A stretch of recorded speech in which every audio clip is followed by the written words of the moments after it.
Hola, muy buenas tardes, bienvenidos todos los que estáis detrás de las cámaras escuchándonos a una sesión más de los encuentros de San Antón. Ya sabéis, los encuentros que Mensajeros de la Paz y el Padre Ángel organizan en esta iglesia de San Antón, en la madrileña calle de Hortaleza.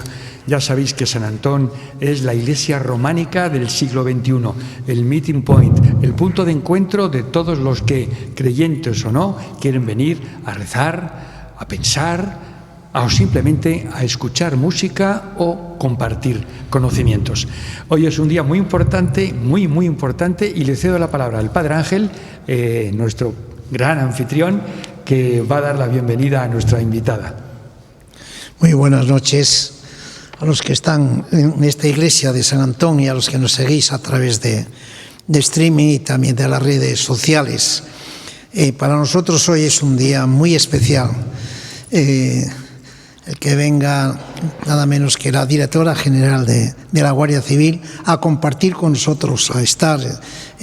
Nosotros hemos dicho que queremos que casi que nos escuche más que nos diga cosas, también nos dirá cosas, pero queremos a los invitados escucharles y contarles nuestras cosas, contarles que en esta iglesia, por donde han pasado más de 2.300.000 personas en estos pocos años que llevamos aquí, son personas que vienen a buscar consuelo, a buscar, a veces a tomar un café o a encontrar esa mano amiga que está, bien sean de sacerdotes, bien sean de voluntarios. Por eso, directora, déjame decirte que estoy feliz y gozoso de que estés acá y de que nos hables, de que podamos dialogar. Federico seguro que te va a preguntar, porque una de las cosas más importantes en la vida siempre es la familia.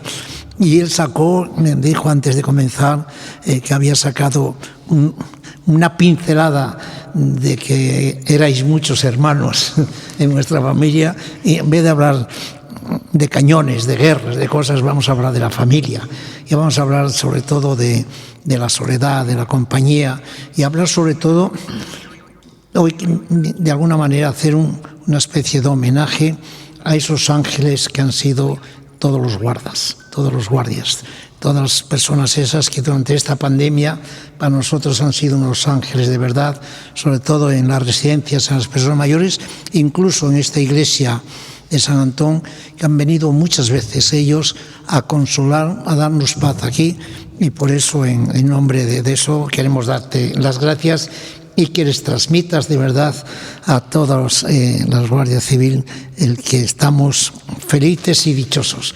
Que hoy es curioso, cuando yo era niño le teníamos miedo a la Guardia Civil. Ahora que soy mayor le tenemos cariño y admiración porque han hecho muchas cosas, han cambiado muchas cosas, y yo a veces que hasta casi tengo media envidia porque yo creo que casi son ya una ONG.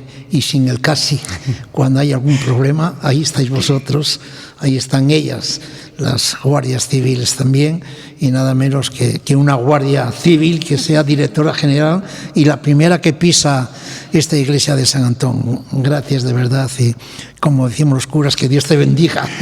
Muchas gracias. Muchas gracias. Voy a ser muy breve en mi entradilla. En estos mismos micrófonos hace muy poquitas fechas, nuestro jefe común, Fernando Grande Marlaska, ministro del Interior, dijo que mientras no entendamos que cuando un guardia civil se viste con su uniforme, se está vistiendo con los colores de la democracia para defender nuestros derechos. Mientras no entendamos eso, nunca podremos entender a la Guardia Civil. De todos los aspectos que tiene la institución, con claroscuros como toda institución humana, yo me voy a quedar con una anécdota personal. Un compañero mío de trabajo, abogado, Rafael, acudía desde afueras de Madrid a trabajar todos los días en moto. Un día de Madrid, frío y lluvioso, tuvo un accidente grave y quedó inmóvil en tierra. Pasó una pareja de guardias civiles y un número ordenaba el tráfico, y el otro fue hacia él que estaba herido, se quitó la chaqueta y se la puso como manta, y con el brazo como una almohada, casi parece la Pietà, le estuvo acompañando hasta que llegó la ambulancia. Me lo contaba mi compañero Rafael.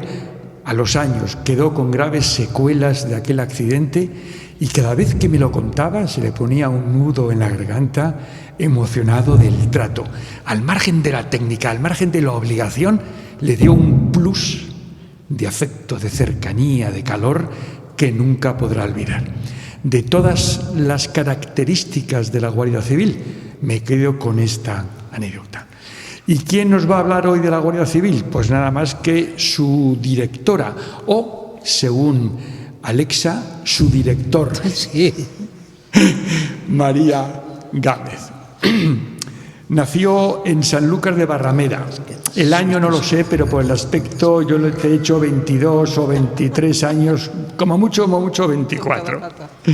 La menor de 11 hijos, 10 hermanos y contigo 11, con el carácter que imprime el ser miembro de una familia numerosa. Yo he conocido una en la que cuando hacían croquetas, hacían 300 croquetas, aunque parezca cifras de restaurante profesional, pero es así. Se licenció en Derecho en Málaga y me voy a saltar todo el currículum vitae porque lo que quiero es oírla hablar a ella. Bueno, en enero del 2020, y a propuesta del Ministerio del Interior, Fernando Grande Marlaska, y con el visto bueno de Margarita Robles, ministra de Defensa, fue nombrada directora de la Guardia Civil. Una institución que va camino de los 180 años y que creo que su marca más importante es la adaptabilidad.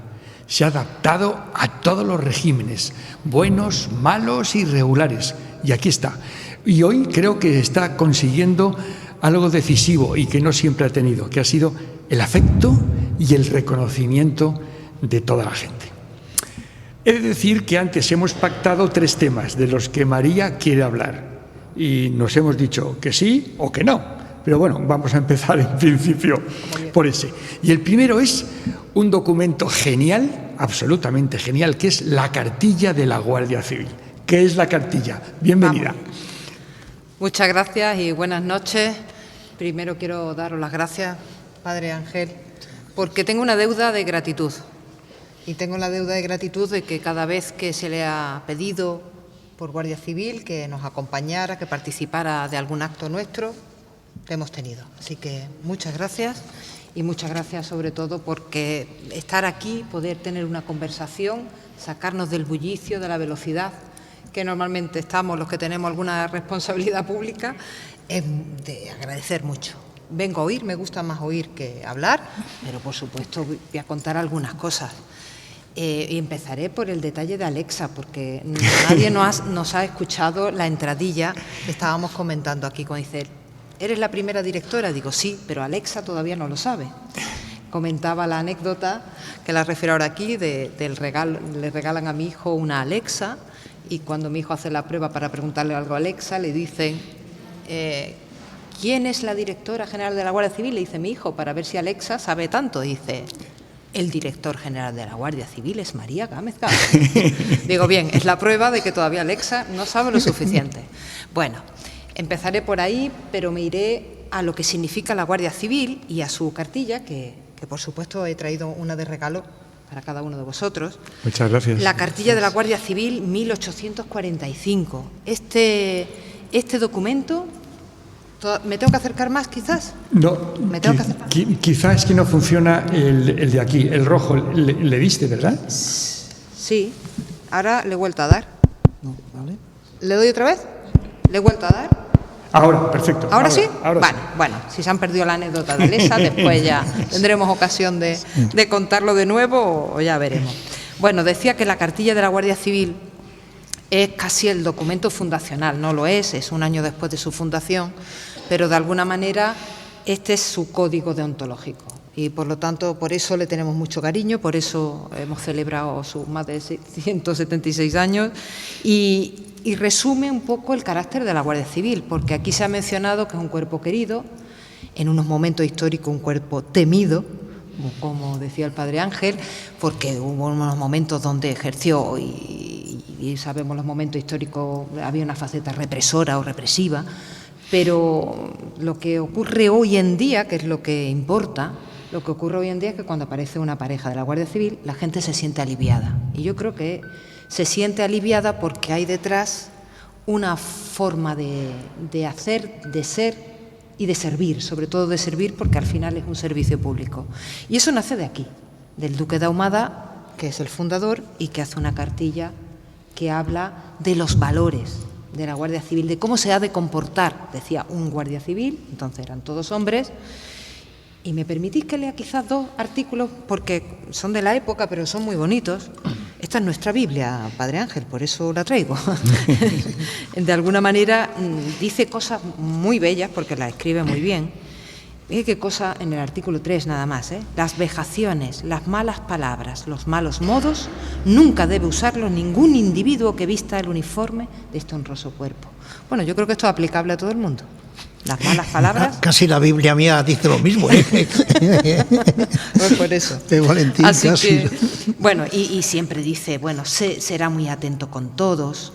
Si encontrase algún conocido, le saludará con urbanidad y decencia, sin gritos, sin ademanes descompuestos. Bueno, yo he cogido 2. Una que dice que el guardia civil ha de dar una imagen de pronóstico feliz para el afligido, que es literalmente una maravilla. Otra que el desaliño infunde desprecio. Y otra que tiene que afeitarse al menos 3 veces a la semana y llevar el pelo y las uñas cortas. Fíjate que sí, efectivamente, no te está hablando de que tenga que tener riqueza ni aparentar, no, es el cuidado de la persona para generar respeto y para recibir respeto también, ¿no? Sí, yo creo que... Pero lo cierto es que si cambiamos el modismo, los modos literarios de redacción, la esencia sigue intacta para la Guardia Civil y para cualquier Biblia que se precie. Sí, yo creo que son valores eternos. Después podemos adaptarlo y, de hecho, en la Guardia Civil hemos aprobado hace muy poquito un Real Decreto en el que se permiten los tatuajes. Bueno, han cambiado los tiempos, porque eso ya no significa desaliño, no significa una forma de comportarse. Hoy en día lo llevan hombres y mujeres jóvenes, casi de cualquier tipo de educación, clase social. ¿Qué quiere decir? Que el cuerpo se ha adaptado, antes lo mencionaba, ha sabido adaptarse a los tiempos, porque lo que ha hecho siempre es prestar un servicio para el país fundamentalmente y bajo el gobierno que hay y las instrucciones que recibe. En esos estatutos, ¿cuándo se dice que la mujer pueda entrar en el cuerpo? Bueno, en la cartilla desde luego no estaba previsto ni soñado. Bueno, en la Iglesia todavía también tenemos algunas ausencias, ¿no? Bueno, creo que últimamente, ¿no? Pero algunos ya poco puestos a poco de responsabilidad. Vamos, sí. Pero digo, ¿cuándo fue cuando las primeras estamos mujeres... hablando del año 80, estamos hablando hace de 3 décadas y un poquito más, en que la mujer ha entrado en el cuerpo de la Guardia Civil. ¿Y por qué entró? ¿Hubo presión? ¿Hubo...? Bueno, en aquel momento el director general y el gobierno, era Roldán, en aquel momento el director general, pues ya había una demanda tanto en el Ejército como en la Guardia Civil para que las mujeres pudieran formar parte. Había ya una demanda de una presión social y hubo decisión política de que las mujeres entraran en el cuerpo. En el año 80, ¿no? Sí. Desde entonces... Pues claro, en un cuerpo tan numeroso todavía son un número muy pequeño, porcentualmente, estamos en un 8% del cuerpo y efectivamente nos cuesta ser lo suficientemente atractivos para las mujeres, quizás tenemos que preguntarnos por qué. Es verdad que socialmente las fuerzas y cuerpos de seguridad son menos atractivas a las mujeres por razones educativas y culturales. Pero bueno, vamos avanzando notablemente. Yo creo que también influye el hecho de no poder tener el acceso directamente desde la universidad, sino tener que hacer una carrera militar si quieres entrar como oficial. También impide que tengamos una fuente de ingresos de hombres y mujeres licenciados que no hayan elegido la carrera militar. La cartilla, como ha dicho la directora, es fundamental y hay un párrafo, ignoro cuál es el artículo, que dice algo que me parece esencial. Dice que las primeras armas del guardia civil serán la persuasión y la fuerza moral. creo que es una impronta, es un sello que le pone la Guardia Civil en la frente. Lo primero que ha de decir es persuadir. Ciertamente el duque de Ahumada era un hombre, yo creo, con una enorme visión de futuro, es decir, con unos profundos valores. Tenía muy claro que tenía que ser un cuerpo respetado porque venía de tener antes el país pues una policía que era corrupta, un cuerpo policial corrupto que no estaba suficientemente formado, que hacía abuso de poder y tenía que romper con todo eso, y por eso su regla de oro era personas que se ganen el respeto, mediante la educación, mediante la profesionalidad. Y efectivamente nos sorprende con esos valores que ya digo que hoy mismo son aplicables, y de hecho todavía la cartilla forma parte de la enseñanza de los hombres y mujeres guardias civiles, aunque ya hemos adaptado y hemos redactado un código deontológico para que pueda ser norma. Esto es un documento histórico, ya no está en vigor, pero está en vigor desde el punto de vista moral, y un real decreto que ya estamos tramitando para que haya un código deontológico como tal, que hace la traducción al día de hoy de estas palabras, ¿no? La tradición, 170 años de la cartilla, y la tradición en el cuerpo, que creo que es esencial. Los datos distintivos, el tricornio, tan controvertido en otras fechas, han hecho de la Guardia Civil una especie de enorme familia que, bueno, yo entiendo que se está ganando el afecto de la gente. Sí, yo he pasado de una familia numerosa de 11 a una familia un poquito más numerosa, de casi 80.000 hombres y mujeres. ¿Mejor o peor estructurada? Bueno, muchísimo mejor, funciona bastante mejor, aunque mi padre ejercía el mando bastante, yo creo que con la misma firmeza o más que se ejerce en la Guardia Civil. Bueno, lo que venía a decir, que el valor de la familia, porque yo creo que de eso empezaste a hablar y yo lo quería traer aquí porque creo que es importante. La familia puede ser pues de un modelo, de otro, del que sea, pero al final es personas que cuidan unas de otras y que mantienen unos lazos y un cariño y una protección unos sobre otros, ¿no? Y eso ocurre en la Guardia Civil. La Guardia Civil es más, no es solo un cuerpo, una institución. Para entender a la Guardia Civil hay que saber que es una familia y que como tal responde cuando hay una necesidad, cuando hay dentro de la propia organización y sobre todo fuera. Por eso es benemérita, ese título se le da ya bastante más tarde de su fundación, pero se le llama benemérita porque precisamente estaba para auxiliar, para ganarse, para auxiliar y cuidar de las personas que necesitaban ayuda. Pero decía que para entenderla bien hay que explicar que es una gran familia porque, de hecho, no solo los valores que hay aquí, que son la del respeto, la del cuidado, sino también hay que entender que ya hace algunos años que no, pero llevan mucho tiempo viviendo y compartiendo entre sí, con otros compañeros, en las casas cuartel. La filosofía de la casa cuartel, que ahora ya no es la de hace años, donde obligatoriamente estaban con un uniforme todo el día y estaban obligados a vivir en el cuartel, ya esto no es así, pero venimos arrastrando esa historia de compartir, de vivir juntos, de protegerse unos a otros. Así que bueno, yo creo que ese aspecto de que define a la familia define extraordinariamente bien a la Guardia Civil. Han permanecido permanentes muchísimas cosas: la defensa de los derechos, el combatir el mal, el delito, pero ha habido para mí dos hechos que han venido a revolucionar la Guardia Civil. Una, la mujer. Dos, la digitalización, la informática, porque las necesidades son las que aprietan y hay que afrontarlas. Sí, sin duda.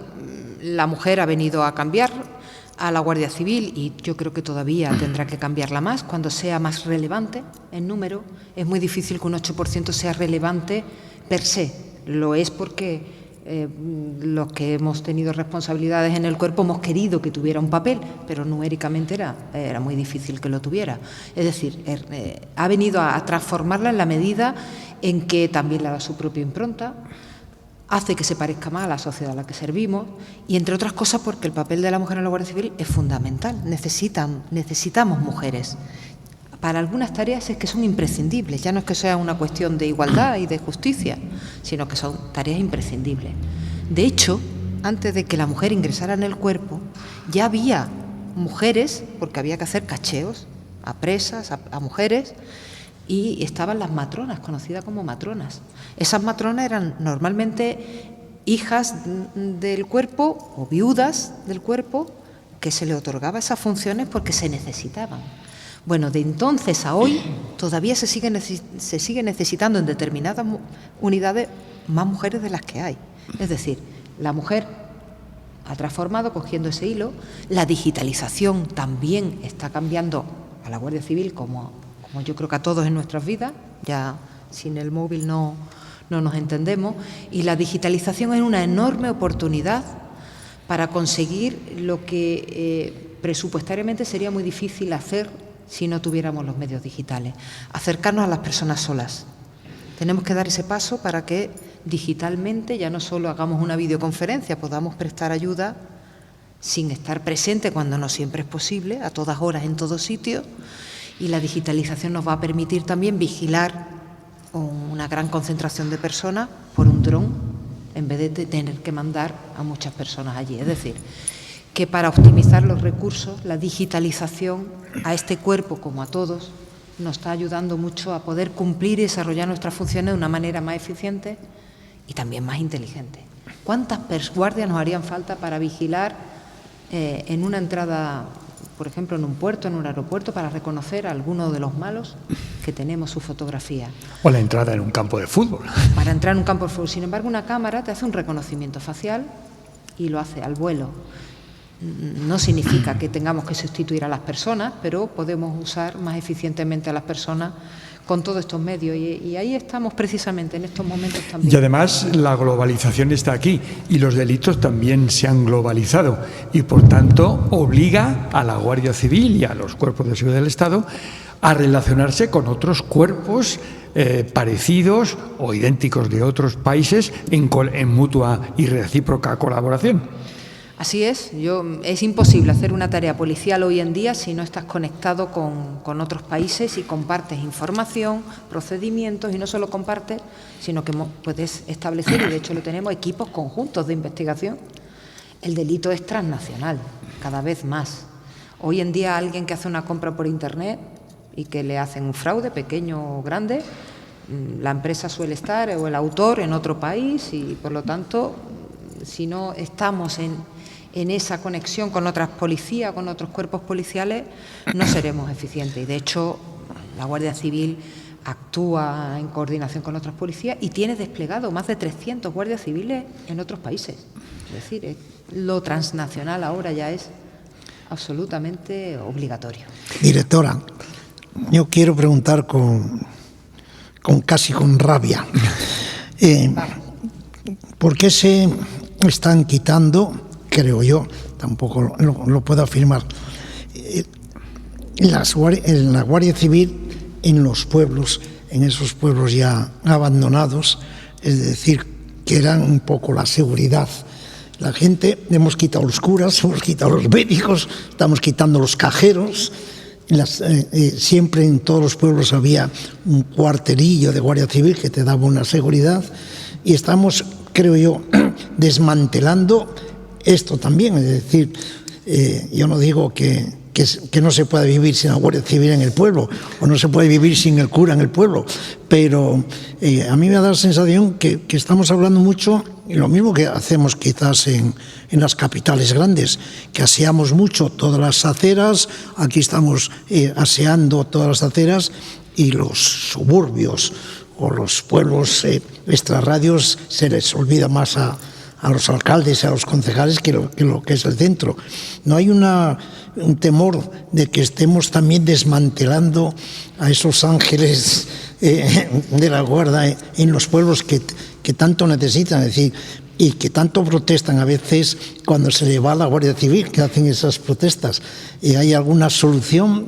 Protestan, y con razón, pero yo no hablaría de desmantelar la Guardia Civil. Es verdad que algunos cuarteles, por falta de mantenimiento en algunos años, algunos cuarteles se han venido abajo y ha tenido que prestarse servicios de otros sitios.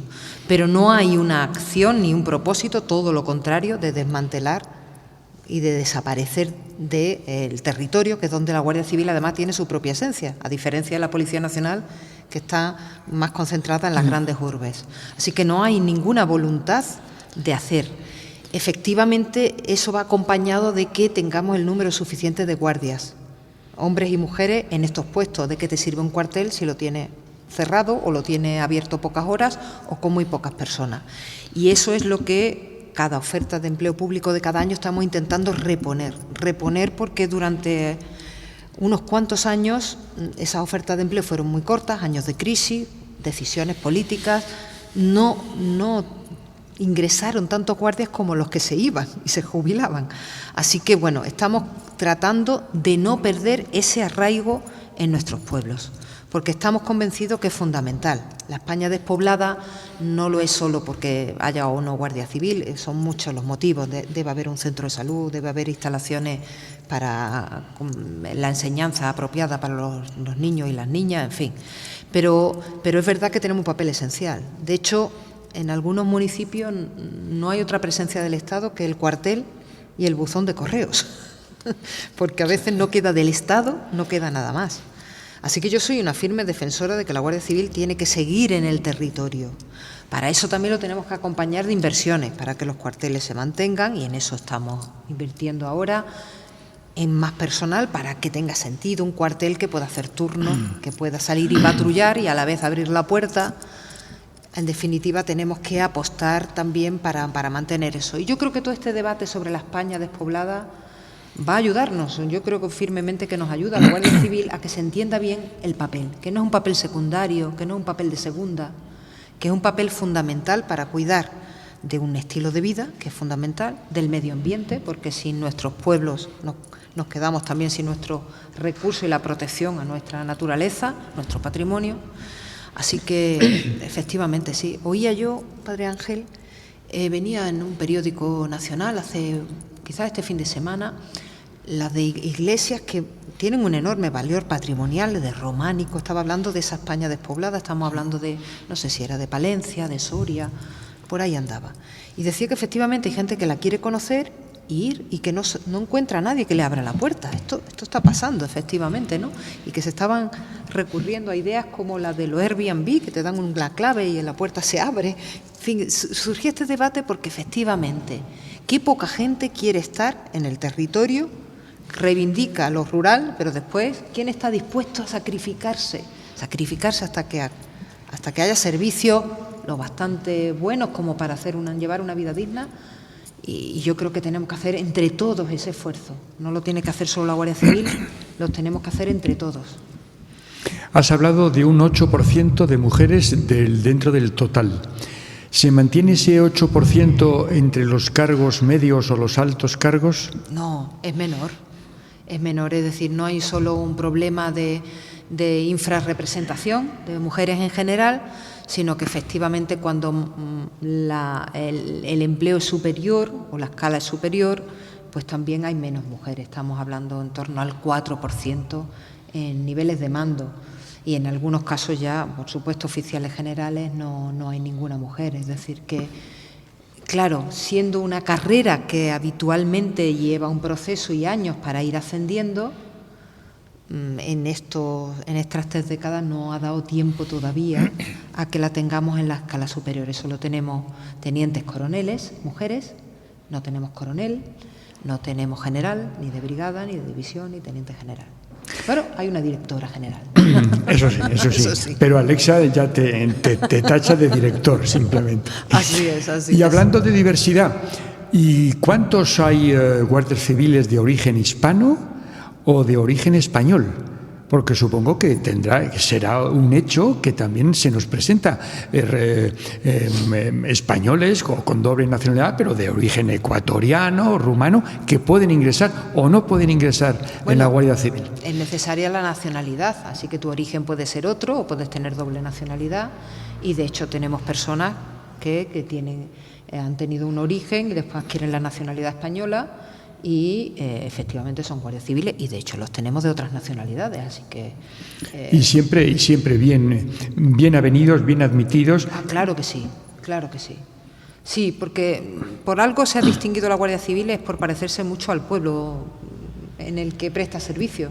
Entonces, pues efectivamente hay de distintos orígenes, razas, por supuesto, creencias y de, en fin, hay una pluralidad y yo creo que y hay diversidad. Un aspecto que pocas veces se habla de la Guardia Civil, que es la cantidad de veces y supuestos en los que la Guardia Civil tiene que colaborar con otros organismos. Por ejemplo, la Policía Judicial no puede funcionar sin el Ministerio Fiscal. Toda la temática entre las competencias de contrabando tiene que estar de acuerdo con el Ministerio de Hacienda. La protección de la naturaleza con el medio ambiente. ¿En alguna medida sois un puente entre todos los ministerios? Sí, con algunos con especial relación, evidentemente, con justicia, sin lugar a dudas, porque al final es una policía judicial que trabaja a disposición del juez, instruye y prepara para la acción de la justicia. Somos un medio de la justicia. En otros casos, como es con agricultura, una colaboración muy estrecha, porque la protección de la naturaleza, pues efectivamente la normativa de protección de la naturaleza la vigilamos desde el punto de vista administrativo y o penal a través del SEPRONA, efectivamente. Pero yo diría que efectivamente lo que estamos haciendo es el cumplimiento de la ley, en el ámbito que sea. Estaríamos hablando de otros ministerios que también tienen su razón de ser y tienen normativa que hemos de vigilarla para hacerla cumplir, la Guardia Civil en nuestro ámbito competencial o la Policía Nacional en el suyo. En definitiva, somos un instrumento para proteger y para preservar los derechos y las libertades de las personas. Es así de sencillo y así de amplio. Y después, particularmente, tenemos una faceta que no se trata de defender, pero sí mucho de servir, de proteger, que es esa faceta benemérita que yo creo que es la que más nos enorgullece, sin lugar a duda. Hoy leía de un guardia civil ya jubilado, retirado, que se ha ido a la isla de La Palma, porque decía, tiene 71 años, ojo. Decía que, he leído su entrevista, que había estado unos cuantos años como guardia civil allí y que no podía ahora quedarse quieto, impávido ante esta situación. Por eso digo que es un carácter. Ya está retirado, ya está jubilado, tiene 71 años, pero su carácter benemérito le sigue llamando a la puerta. Y se ha ido allí a quitar ceniza. Y se va a tirar unos meses allí. Bueno, con este ejemplo lo que pongo de manifiesto es que efectivamente la tarea de la Guardia Civil, una es muy reglada, que es esa policía judicial, respeto de libertades y derechos, y después está la otra, la que acompaña al hombre o a la mujer guardia civil de por vida, y ya pertenezcas al cuerpo o hayas salido de él. Y esa es la que marca esto. Y por eso digo, no es un cuerpo, no es una profesión, no es un oficio. Es otra cosa además, ¿no? Y es verdad que se va perdiendo un poco, porque antes se vivía en los cuarteles, antes estaba de uniforme y permanentemente de servicio, y eso, los tiempos ya no acompañan a eso y ya no es así. Pero creo que todavía queda esa masa madre dentro. Yo no hago más preguntas, sino a Federico, que es el que lleva, pero sí tengo muchas curiosidades. Primero, una, afirmar que conocemos y conozco muchos guardias civiles ya jubilados y retirados que son voluntarios de bancos de alimentos, de ONGs, y que vienen aquí a esta iglesia como voluntarios de eso. Pero una curiosidad simpática. Cuando yo ya estaba en Asturias ya existía alguno. ¿Cuántos gitanos hay que sean guardia civil? Ah, sí que lo hay. Sí lo hay. Antes no quise mencionarlo porque no, en fin, pero no quise aludir expresamente, pero sí que los tenemos. Claro que sí. Es un símbolo del cambio de los tiempos, desde luego. Sin lugar a dudas, porque antes, bueno, siempre la estampa, ¿no?, de esa España, de hecho... Siempre había esa España, el gitano y la Guardia Civil, pero cuando un gitano se hace ya Guardia Civil, ya todos estábamos, los niños, mirando, mira tú, si es Guardia Civil, ¿no? Ayer que pasé, no sé si por enésima vez, por el Museo de la Guardia Civil, porque se lo quise mostrar a alguien, pues hay unas figuritas que representan a guardias civiles y otros a gitanos como jugando, en fin, uno enfrente del otro, ¿no? Por eso digo, eso nos acompaña en la historia, ese cliché, pero tenemos guardias civiles gitanos, claro que sí. Sí, sí, sí.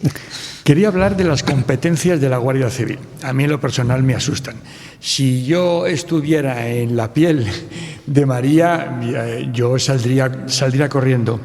Velar por el cumplimiento de las leyes, mantener el orden y la seguridad, prevenir la comisión de actos delictivos, vigilancia de tráfico interurbano, vigilancia de fronteras y costas, transporte de presos, vigilancia de puertos y aeropuertos, control de armas y explosivos. Pero cuando vivís... Efectivamente, es uno de los cuerpos que tienen más competencias. Cuando nos comparamos con otros cuerpos, incluso gendármicos, es decir, de nuestra misma naturaleza, con naturaleza militar, no tienen el rango de competencias que tiene la Guardia Civil Española. Pero si es que solo la vigilancia del tráfico ya debería ser único para una institución, sí, y sin embargo el control de armas y explosivos, la cantidad de armas que hay, tal y llevar un control, las guías se llaman, cada arma sí, tiene su guía. El arma, pero bueno, hay que tener condiciones para portar y después el arma también tiene su guía y su carné, ¿no?, por así decirlo. Sí, bueno, en este país, lo digo comparativamente, no hay un problema tanto de tenencia de armas como en otros, pero sí, lo que sí presumimos es que verdaderamente está muy bien regulado. De hecho, otros cuerpos policiales nos piden ayuda de cómo los regulamos. Ya estamos dando el salto a lo tecnológico también, para que se puedan hacer trámites online, pero sí, nos da mucha garantía saber, primero, que las armas estén controladas, que se sepa quién dispone, qué capacidades tiene esa persona para renovar su permiso, para que personas que no son capaces porque no tienen ya actitudes mentales o físicas, no las porten, pero después nos ayuda a seguir el control del arma. Ese arma, cuando se usa después en la comisión de un delito, tiene su historial y le puedes hacer un poco el seguimiento, ¿no? En definitiva, bueno, es controlar una actividad, unos medios que son peligrosos, igual que los explosivos. Pero los explosivos estamos hablando hasta de los vamos a ver dentro de Navidad, dentro de poco, las bengalas, hasta los grandes almacenes de explosivos, ¿no? Todo eso también es competencia de la Guardia Civil, no es la más significativa. Yo creo que donde más se nos reconoce en el ámbito urbano, efectivamente, en el control del tráfico. Ahí se nos ve quizá en una faceta más punitiva, pero efectivamente la que tenemos es la de seguridad ciudadana en todas partes, el mar territorial, que también hay una tarea en la migración de salvamento y de ayuda, por supuesto, también a los migrantes, y después en puertos y aeropuertos, por supuesto, también. Es decir, todas esas competencias, la protección de la naturaleza que hemos hablado del SEPRONA, bueno, que son más de 70.000 hombres y mujeres. Tienen mucho que hacer, pero también organizados. Y yo no quiero dejar pasar la oportunidad de mencionar a los cuerpos de alta montaña. Por afición personal y por práctica de montaña he conocido a muchos y muchas veces en condiciones dramáticas de rescates y tal. Realmente admirable, con una profesionalidad, una categoría como al margen de la humana, pero no jugarse la vida en un medio extremadamente difícil, complejo y peligroso, con qué profesionalidad afrontaban los temas, con qué afecto cuidaban a las víctimas, algo realmente admirable. Formó parte de él alguien que también ha estado aquí en estos micrófonos, César Pérez de Tudela, que participó con Protección Civil y colaboró, y yo un día en Peñablanca, recuerdo, en la Sierra del Guadarrama, bajando de un helicóptero en rescate, etcétera, etcétera. Realmente admirable. Sí, y esa tarea sigue siendo muy importante hoy. Hace unos años, efectivamente, podía ser alguien que se perdía o que hacía alguna actividad de montaña y que sufría un percance, pero hoy en día es que se ha convertido en una actividad lúdica que cada vez tiene más seguidores. Y hay quien efectivamente se arriesga más de lo necesario o no va organizadamente. Así que esto de los rescates está suponiendo un desafío en determinadas zonas donde hay un reclamo ya de una juventud que le gusta esto y que a veces necesita de nuestra ayuda. Y hay profesionales absolutamente dignos de admiración. Hemos pasado, estamos todavía en ello, en una crisis sanitaria terrible. ha supuesto para España y para todos los países del mundo un esfuerzo tremendo de organización, de logística, de situar las piezas preferentemente en uno o en otro sitio. Y la Guardia Civil, por supuesto. ¿Cómo se prepara una pandemia a nivel mundial? Porque no debe ser nada sencillo. No, y sobre todo porque había que actuar de un día para otro, bueno, como le pasó a los profesionales sanitarios, de un día para otro tuvieron que hacer frente a lo que se vino y a nosotros nos tocó hacer lo mismo de un día para otro y sin poder pensarlo mucho, pues tuvimos que cambiar la tradicional tarea de vigilar los caminos para buscar bandidos a vigilar los caminos para pillar al virus, para que el virus no circulara, ¿no? Mejor dicho. Y esa tarea pues supuso un enorme esfuerzo. Recuerdo que empleamos la mayor cifra de patrullas que nunca había salido a la calle, es decir, se echaron a la calle todo el personal, prácticamente todo el personal disponible. Y no se hizo uso de un artículo que tenemos en nuestra normativa, que es que en estos casos de excepcionalidad se han de presentar en el cuartel, que sí decía la norma, a la voz de ya y ofrecerse. De hecho, algunos llamaron diciendo, me tengo que presentar al cuartel. Y dijimos, no, espérate que te llamemos. Se ofreció todo el mundo para trabajar, todo el mundo en la Guardia Civil se prestó a dar las horas que hicieran falta, porque hizo falta efectivamente vigilar mucho para controlar el seguimiento y las restricciones de la pandemia. Pero por suerte también tuvimos una ciudadanía ejemplar. Fueron los casos los menos de la gente que se saltaba las restricciones. Así que, bueno, hemos contado con mucha dedicación de la Guardia Civil, pero también con un comportamiento ejemplar de la ciudadanía. ¿Qué labores hacíais durante la pandemia?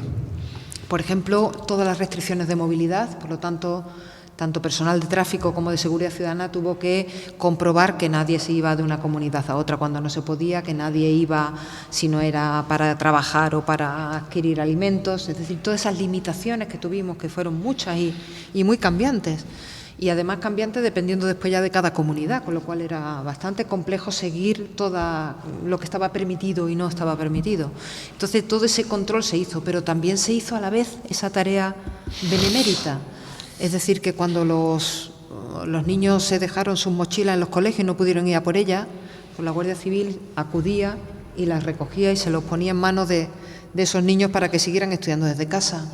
O cuando determinadas personas mayores en el ámbito rural no podían salir a por sus medicamentos, pues se lo acercaban a su casa o le acercaban alimentos al que no podía ir y no tenía nadie que le hiciera esa tarea. Es decir, limitar y controlar, pero también ayudar. Yo resumiría así. Después hicimos otras cosas como efectivamente garantizar que el transporte de los suministros básicos estuviera garantizado, que después el transporte de las vacunas cuando tocó no sufriera percances. Bueno, esas otras tareas aledañas, pero lo principal fue el control de las medidas de movilidad y de acceso y ayudar. En el conflicto recentísimo de La Palma, todas las noches nos asombramos ante las imágenes de la lava y tal y cual. Y creo que se habla muy poco de algo que es importante y que los culpables sois vosotros. No ha habido ni una sola víctima mortal. Y esto es muy fácil decirlo, pero no es en absoluto llevarlo a la práctica. Hay que limitar muchas cosas y afrontar una logística muy exigente. Yo creo que efectivamente se habla poco de eso, porque hemos oído, y efectivamente es dolorosísimo, las viviendas que se han perdido, los cultivos que se han perdido, pero no se han perdido vidas humanas. Y eso ha sido por ese control, para evitar que la gente se acerque a donde no debe. Ha sido mínimo, pero también efectivamente hemos tenido que sancionar a aquellos que se han saltado esas restricciones y ha sido efectivo. Pero aparte de salvar vidas humanas, que es lo más preciado, también hemos salvado muchas vidas animales, que también se han rescatado muchísimos animales, más de 600, de todo tipo, ya no solo animales domésticos. Y regalo de plantas y de plataneras. Asegurar que se podía pasar los vecinos cuando estaba permitido para asegurar el riego. Todas esas tareas que son pequeñas, pero que son muy importantes. Yo creo que eso es de lo que nos debemos sentir orgullosos, de tener un estado del bienestar, que es capaz de afrontar situaciones como esta. Y que no importa dónde vives, ni cuánto dinero tienes en tu cuenta bancaria, es decir, la ayuda la recibes. Están ahí para protegerte sea cual sea tu condición. Y eso yo creo que pone en el centro de nuestra mirada al ser humano, ¿no? Yo creo que eso nos debe sentir orgullosos de que tenemos un país. Efectivamente no podemos llegar a todos, no a todos por igual, siempre sufre el que menos tiene, el que tiene una pequeña casa y lo pierde todo, normalmente no tiene en el bolsillo para comprarse otra.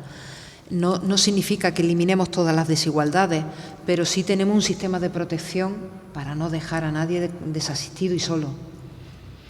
Un mundo mejor es posible, decía el Padre Ángel en un libro que publicó. Los números de todas las desgracias que padece el mundo, el hambre, las guerras, van disminuyendo. Claro que hay 600 millones de personas que pasan hambre radical, pero es que hace 40 años había 1.000 millones en la misma situación. ¿Cómo ves el futuro de la Guardia Civil en España?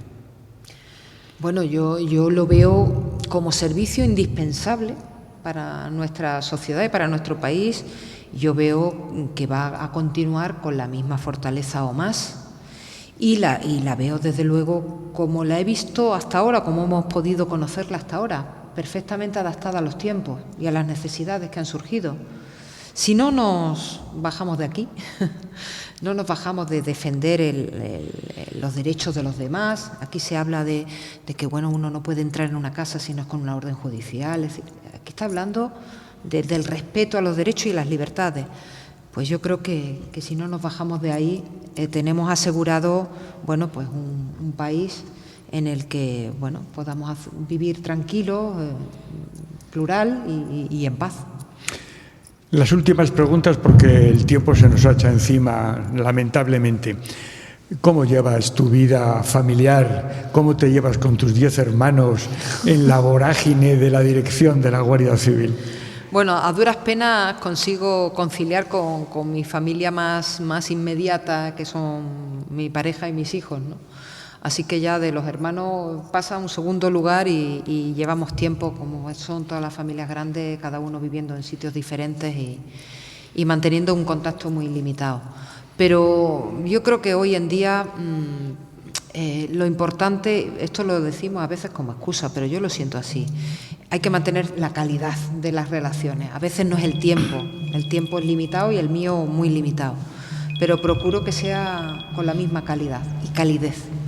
Así que, bueno, lo vamos compaginando como podemos.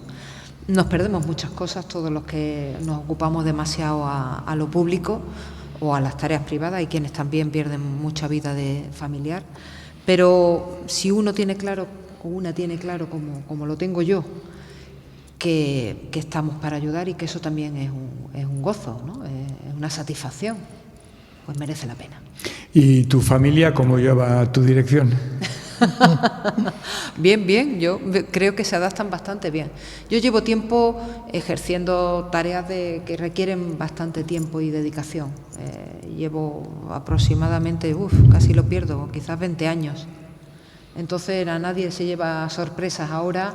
Esto es un plus, es un paso más. Ya no vivo con ellos. Vivo con ellos los fines de semana, pero el resto de la semana no. Es un poquito más, es un salto más, pero lo estamos disfrutando porque creo que es un lujo dirigir la Guardia Civil, es un privilegio, es una ocasión única en la vida y ¿quién desaprovecha eso? El Padre Ángel hace un regalo a todos los que vienen por aquí. Sí, yo quiero hacer una pregunta antes, porque estamos viendo la figura de la Guardia Civil, que es una figura a la que hoy queremos y admiramos todos, ¿no? Pero la pregunta que hago es, ¿en qué se distingue el Policía Nacional o un militar o un Guardia Civil? Si yo tuviera hijos, ¿qué le aconsejaría? Porque a mí si me preguntas en qué se distingue un fraile, un cura o un obispo, yo prefiero ser el cura más que fraile que obispo, aunque algunos se enfadan cuando dice usted es de alguna congregación. Dije, no, yo soy cura. Yo digo, cuando ves estas tres profesiones profesionales, es decir, la más bonita no es la Guardia Civil más que la militar y que la nacional, porque está más cerca del pueblo, creo yo, ¿no? Sé que Bueno, es entredicho, sí. cada uno tiene lo suyo. Pero si digo, fueran mis hijos, sí. yo le diría que hiciera lo que hiciera, que lo hiciera de corazón y no por buscar una retribución, un salario y un trabajo, sino porque verdaderamente tuviera esa pasión y lo sintiera. Entonces, con lo que sienta, me parece que ser servidor público ya es una enorme satisfacción. Ahora dices, dentro del servidor público, ¿en qué ámbito? Policía, ya desciendo a tu terreno, que es donde entra la competición, ¿no? Y si desciendo ese terreno no puedo decir otra cosa, que me parece que tiene una enorme ventaja la Guardia Civil. Y voy a decir dos. Una primera es que te puedes desarrollar en múltiples facetas que probablemente ni el Ejército ni la Policía Nacional te puede dar. Desde la montaña, al submarinismo, a la seguridad ciudadana, a la moto en tráfico. Todo esto lo puedes hacer y puedes ir cambiando a lo largo de tu vida si quieres, si te empeñas en ello. Puedes hacer todo eso. Eso no lo ofrecen muchos cuerpos, ninguno. Y segundo, la familia. La Guardia Civil tiene, más que seguramente por su carácter militar, por el aprendizaje, por los valores, es mucho más que un oficio. Y yo creo que eso no... Bueno, quizás el Ejército puede tener algo de eso. Creo que otros cuerpos que no tienen esta naturaleza castrense lo tengan. Porque viva la Guardia Civil, ¿no? Eso es un buen final. El Padre Ángel va a hacer entrega Sí. a María Gámez de... Sí, el Papa Francisco diseñó un banco precioso que es una persona sin hogar, sin techo, durmiendo en el banco. Él lo tiene ahí en el Vaticano en grande, y en este decimos: solo ante Dios, ante un niño y una persona sin hogar, nos ponemos de rodillas y queremos ofrecértelo. Muchísimas gracias, muchísimas gracias. Y nada más. Me voy a poner la mascarilla para poder Ponemos la darte un abrazo. mascarilla. Y así ya lo celebro. Muchas gracias. Muchas gracias. Esto es que me da mucha satisfacción. No sé si hemos terminado, pero yo le he colocado ya los dos. Yo quiero únicamente despedirme y añadir como última nota que siento un especial orgullo saber que la directora de la Guardia Civil es alguien que piensa que los guardias civiles son personas, son buenas personas y además sirven a todos los ciudadanos defendiendo nuestros derechos. Eso nos debía servir, a mí por lo menos lo hace, de un profundísimo orgullo. Te damos las gracias de todo corazón, ha sido una hora maravillosa, y a todos vosotros os convocamos para la próxima semana en otro encuentro de los miércoles de San Antón en la iglesia de San Antón, con mensajeros de la paz y el Padre Ángel. Muchas gracias. Gracias. Gracias.